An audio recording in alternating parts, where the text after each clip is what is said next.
नौजवान था और यतीम भी था। शौक बन गया दीन पढ़ने का। महल्लेदार इलाके वाले कहने लगे कहाँ से कमाएगा, ना बाप है, ना माँ है, ना घर है, कहाँ से। हजरत रूमी कहते हैं नौजवान ने जंगल में झोंपड़ी लगा ली। वहाँ वो सुबह मदरसे जाता, शाम को जंगल में रहता, वहाँ अल्लाह अल्लाह करता, सबक याद करता। एक दिन बादशाह की बेटी रास्ता भूल गई, जंगल में आई सहेलियों के साथ, बॉडीगार्ड भी साथ थे पर रास्ता भूल गई। खोती खोती शाम हो गई, ऐसी खोई कि जब रात गहरी हो गई तो आके उस नौजवान के पास रुकी और चिल्लाने लगी। शेर के दहाड़ने की आवाज आती है, भेड़िए के बोलने की आवाज आती है। नौजवान अकेला, सहेलियां बिछड़ गई, गार्ड बिछड़ गए। कहने लगी मैं परेशान हूँ, मुझे जगह मिल जाएगी। नौजवान कहता मैंने शहजादी देखी और मुझे भी पता था कि घर एक ही है और आग को अंदर से दरवाजा भी बंद करना पड़ता है, जंगल जानवर भी आ जाते हैं। कहते मेरी छोटी सी कुटिया में, झोंपड़ी में वो आई, रो के कहने लगी सहारा कोई नहीं, अगर मैं पीछे निकलूंगी तो भेड़िए खा जाएगा। कहते मैंने उसे जगह दे दी। अकेली औरत, चिराग जल रहा है, सबक याद कर रहा हूँ। मेरे नबी पाक ने फरमाया जहाँ मर्द औरत अकेले हो तीसरा शैतान होता है। और शहजादी, वो बच्चा कहता है सबक याद करता रहा सारी रात। वो बच्ची को कहा सो जा, पर वो कहती है नींद मुझे भी कहाँ आई। ऐसे मौक़ों पर नींद, सारी रात सबक याद करता। थोड़ी थोड़ी देर के बाद चिराग जलता तो उस पर उंगली रखता, हाथ जलता तो पीछे खींचने, फिर दूसरी उंगली रखता, थोड़ी देर के बाद जलता तो खींचने, हाथ सारा जल गया। सुबह किरणें चमकी तो कहने लगा चल निकल जा, दौड़ जा, बस बड़ा सब्र का इम्तिहान हो गया, चली जा। शहजादी बाहर निकली, सिपाही ढूंढ रहे थे। बादशाह खुद जंगल में निकला हुआ था, मेरी बेटी मिल गई। बादशाह तन्हाई में जाके कहने लगा बेटा मैं दुनिया को बताऊंगा कि मेरी बेटी खोई नहीं थी, सिपाही साथ ही थे। ये बड़ा मुश्किल होता है, बेटी तो भूल के भी रात कहीं रह पड़े तो लोग जीने नहीं देते, तो बेटा मुश्किल हो जाएगा मेरे लिए। कहाँ थी? उसने कहा नेक नौजवान के पास। उसने कहा बेटा मैं तो तेरी बात मानूंगा पर दुनिया नहीं मानेगी। अगर उस नौजवान ने किसी को बता दिया कि तू उसके पास थी तो फिर लोग मेरा जीना मुहाल कर देंगे। बेटा मैं मर जाऊंगा, मेरी मजबूरी ये है कि वो कहीं राज ना उगल दे वो नौजवान, उसे कत्ल करना पड़ेगा। औरत ने मिन्नतें की, उस बेटी ने कहा मेरे मौसम को मारोगे, रोई। और वो कहने लगा मैं बादशाह, वो मेरा अपना वकार है, मैं उसको छोड़ नहीं सकता। गिरफ्तार कर लाए सिपाही। वक्त तय हो गया सजा का। अकेले कारकोशरी में रखा गया, जो उसके खास एतबार वाले थे उनकी ड्यूटी लगाई। बादशाह ने बुलाया, पहले बिलम आया। औरत कहने लगी, बेटी कहने लगी एक दफा तो बुलाओ ना, एक सवाल बस पर्दे में रह के पूछना है और फिर जो आपका जी चाहे, मेरे मौसम को मारना तो है, तो मर्जी आपकी। सामने खड़ा किया, नौजवान पर्दे के पीछे, औरत खड़ी हो गई। बादशाह बीच बैठ गया। बीबी कहने लगी सारी रात बेदार मैं भी रही, सोया तू भी नहीं। वो जो तू चिराग के करीब हाथ लगा के जलाता था वो समझ नहीं आई। नौजवान रो पड़ा, कहने लगा क्या करूं, मैंने रसूलुल्लाह का दीन पढ़ा है, क्या करूं, मैंने हुजूर का दीन पढ़ा है। मैंने पढ़ा है कि जानी को सबसे नीचे दोज़ख के सबसे निचले दर्जे में जलाया जाए, उसे जहन्नमियों का पीप और रेशा पिलाया जाए, कंद खिलाया जाए। ये रवायतें पड़ी हुई थी। थोड़ी थोड़ी देर के बाद शैतान मुझे कहता था बदकारी कर ले। मैं अपना हाथ उसी वक्त जब शैतान मशवरा देता तो मैं आग पे करता। मैं कहता अगर ये बर्दाश्त हो गई तो वो भी हो जाएगी। जब हाथ जलता तो मैं समझ जाता नहीं तुझसे तो ये नहीं बर्दाश्त होती तो वो कैसे होगी।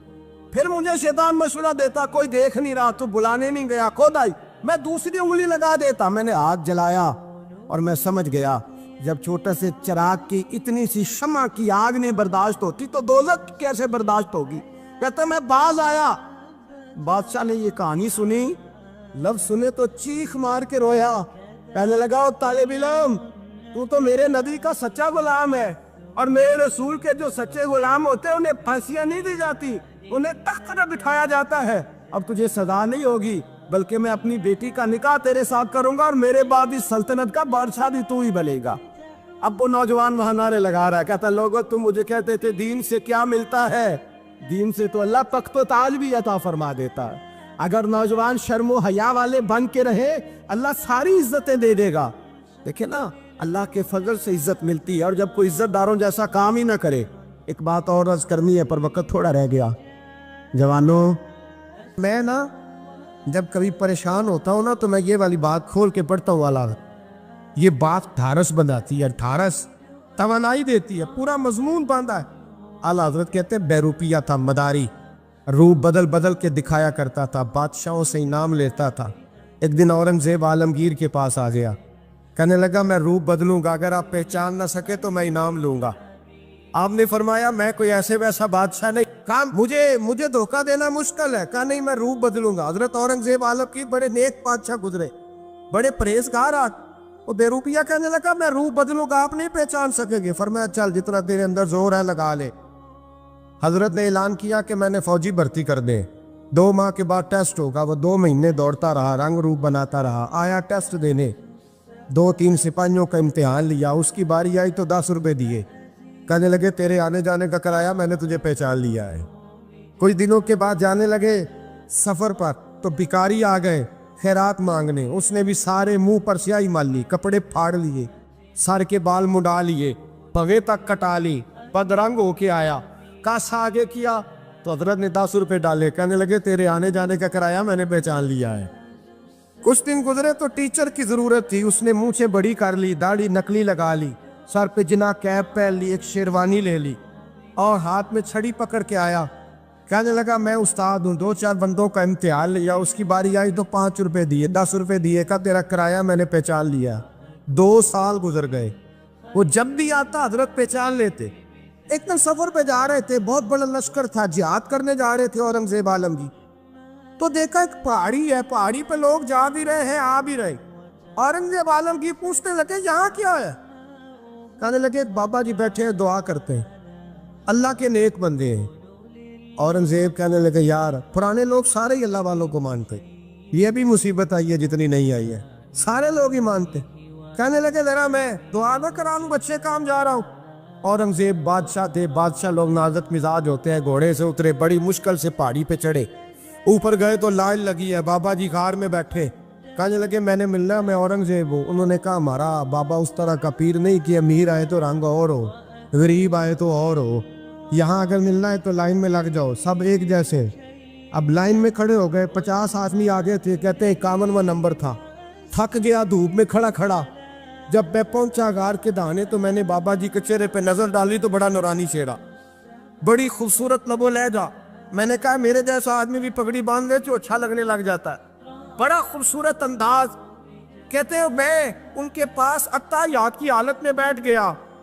میں نے کہا حضور میں جا رہا ہوں جہاد کرنے, دعا کرنا. بزرگوں نے ہاتھ اٹھائے, اللہ اس کی مدد فرما, دین کو غلبہ عطا فرما, اسے دین کا سچا پکا سپاہی بنا. پھر تھپکی دی, 2-4 نصیحتیں نکال ڈالی, دیکھنا ظلم نہ کرنا, زیادتی نہ کرنا, جب تم جیت کر نہ کرنا, غرور نہ کرنا, نصیحتیں بھی کر دی. کہتے ہیں اب جب میں اٹھا تو 2-4 دینار بطور نذرانہ مسلح کے نیچے رکھے, اور الٹے قدم جب میں غار سے اترا انہوں نے رومال جھاڑا اور اٹھ کے کھڑے ہو گئے. کہنے لگے آج نہیں تو نے پہچانا, آج نہیں تو نے پہچانا, میرا انعام بنتا ہے, آج نہیں پہچانا, لا پیسے.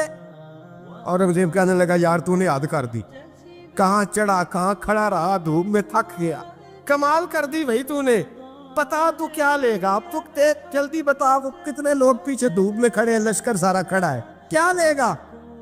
اس نے کہا سب سے قیمتی ہیرے وہ ہے جو تیرے سر کے تاج میں لگے ہوئے, مجھے تیرا تاج چاہیے.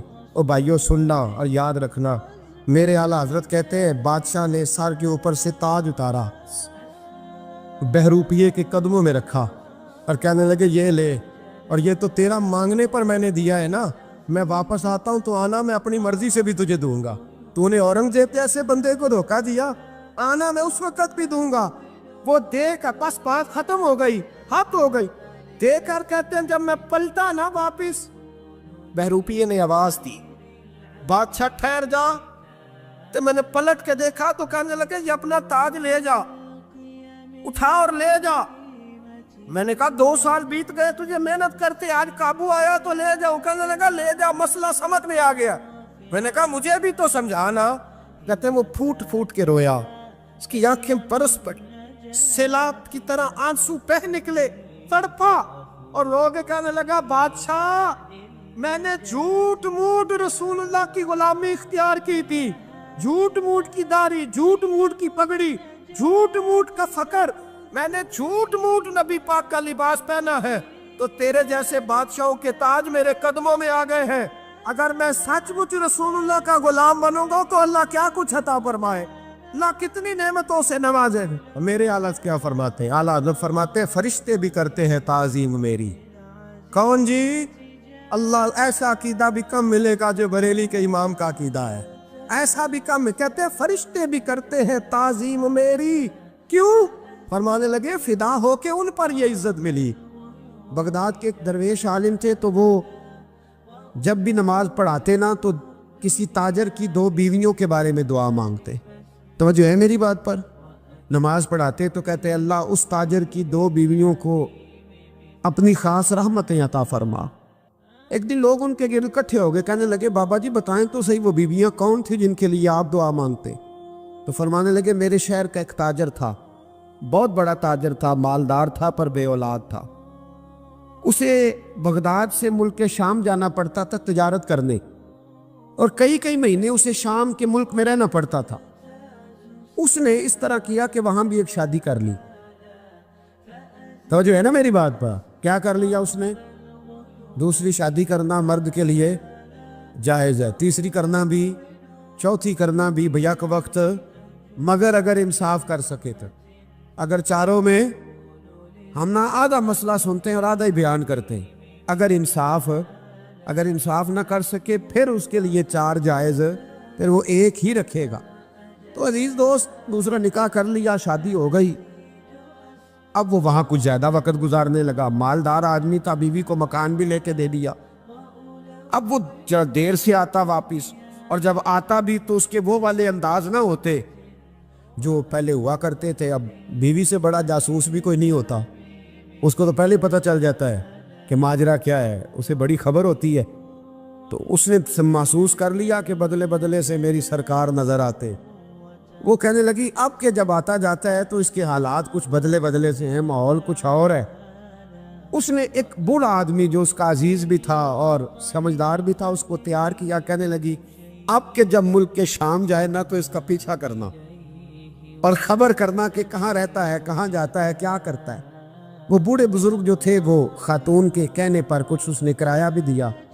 वो उस ताजर के पीछे गए और वापस आके खबर दी। कहने लगे कि ये तो 2-3 साल बीत गए, इसने वहाँ भी शादी की हुई है, तुझे बताया ही नहीं। बीवी बड़ी समझदार थी, हौसला मंद, ज़ीरत, उसने शोर नहीं मचाया। उसने कहा कि मैं ना अब जब आएगा ना तो तरीके से बात करूँगी और पूछूंगी कि ऐसा क्यों किया। और ये भी उसने आके बताया कि अगर तेरे साथ निकाह के बाद उसे औलाद नहीं मिली तो औलाद वहाँ भी कोई नहीं, कि मुकम्मल तफसीलात। अब जब इस दफ़ा खामद आया तो आते ही वो बीमार हो गया, कमज़ोर होने लगा। अब खातून ने मुनासिब नहीं समझा कि आते ही धड़ाम से मैं उसके सर पर ये ठोड़ दूँ कि तूने निकाह किया हुआ है और मुझे बताया नहीं। वो जरा तसल्ली में रही, कुछ वो बीमार था, हौसला रखा, खिदमत करती रही। कुछ दिन गुजरे तो वो ताजर इंतकाल कर गया, फौत हो गया। अब राज खोल न सका, इद्दत गुजारी, और जब सारा माल जमा किया ना तो अशरफियों की बोरियां भर गई।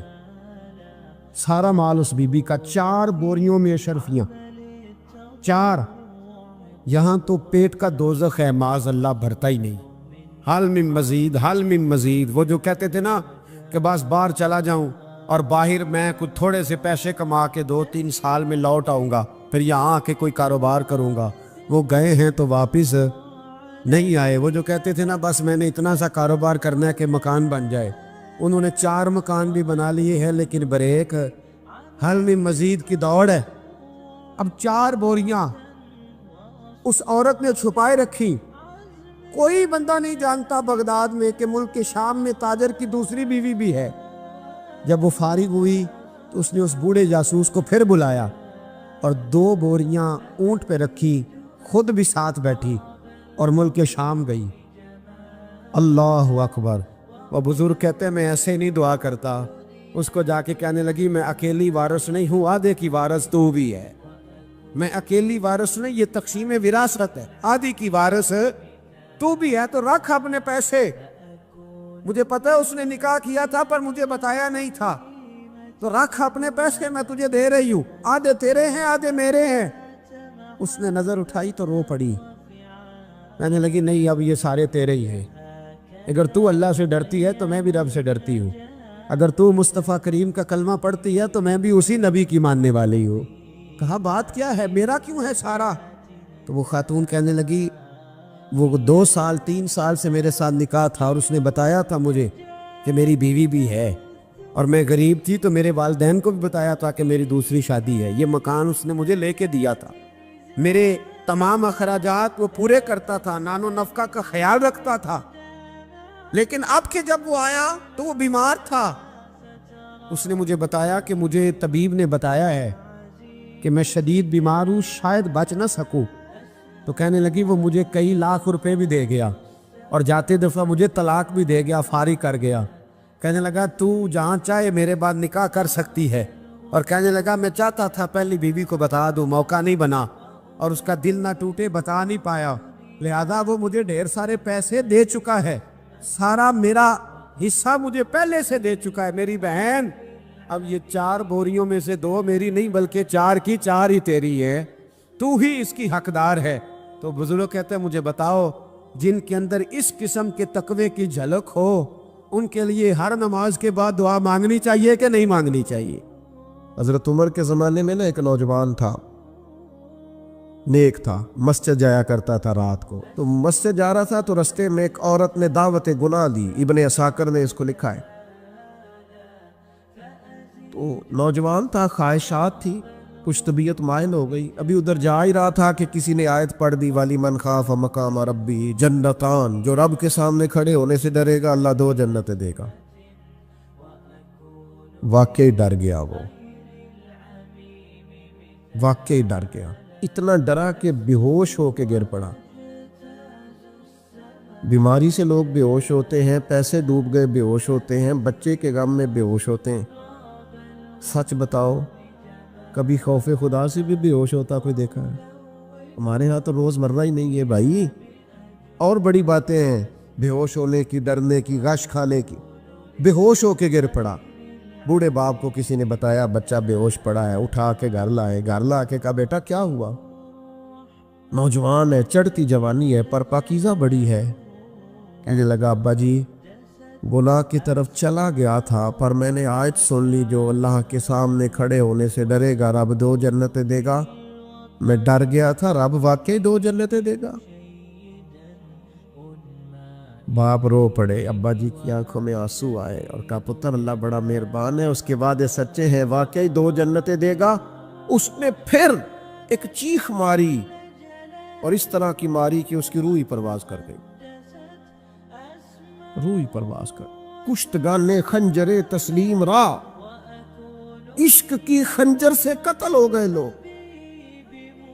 صبح حضرت عمر کو پتہ چلا کہ انہوں نے تو رات جنازہ بھی پڑھ دیا، تدفین بھی کر دی۔ جناب عمر فرمانے لگے اتنا نیک نوجوان خوف خدا سے دنیا سے چلا گیا، مجھے کیوں نہیں بلایا میں جنازہ پڑھتا؟ فاروق اعظم فرما رہے ہیں میرا شوق تھا میں اس کا جنازہ پڑھتا۔ کہ حضور